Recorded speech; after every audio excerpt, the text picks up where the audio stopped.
बिस्मिल्लाहिर्रहमानिर्रहीम। आज हम शकरकंदी बनाने वाले हैं। बहुत ही आसान, बहुत ही मज़ेदार और बहुत ही लाजवाब। आधा किलो से ज़्यादा हमने शकरकंदी ले ली है। हमने उसे धो लिया। अब इसे कटर की मदद से हम छील रहे हैं। इसे अच्छी तरह छील लेंगे। जो इसके अंदर ख़राब है, जो भी है, इसे अच्छी तरह साफ़ कर लेंगे।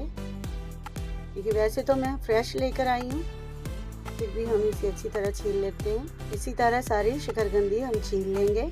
हमने इसे छील कर काट लिया है।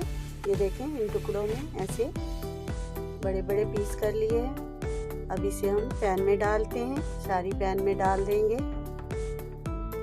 और थोड़ा सा पानी डालेंगे इसके अंदर, और थोड़ा सा ही नमक डालेंगे और इसे हम ढाँप देते हैं और चूल्हे पे रख देते हैं। हल्की आंच पे हम इसे पकाएंगे। हमने 2 चम्मच इमली के लिए हैं, उसे हमने भिगो दिया है। ये इमली हमारी भीग चुकी है, फूल चुकी है। इसके अंदर 1 चम्मच चीनी का डालेंगे, आधा चम्मच हम नमक का डालेंगे, 1 चम्मच फ्रूट चाट के मसाले का डालेंगे। अब इसे अच्छी तरह मिक्स कर लेते हैं।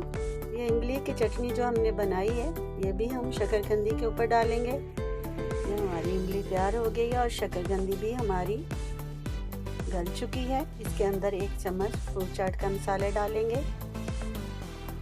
ये जो हमने किन्नू लिया है, इसका सारा जूस इसके अंदर डालेंगे। इसे निचोड़ लेंगे अच्छी तरह हाथ की मदद से। ये बहुत ही आसान है और बहुत मज़ेदार है।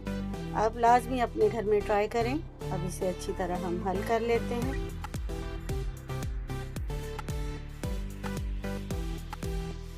और जो हमने चटनी का, इमली की चटनी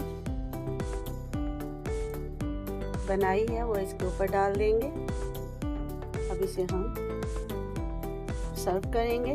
हमारी वीडियो को लाइक करें, शेयर करें, बाबल फूड ऑफिशियल को सब्सक्राइब करें।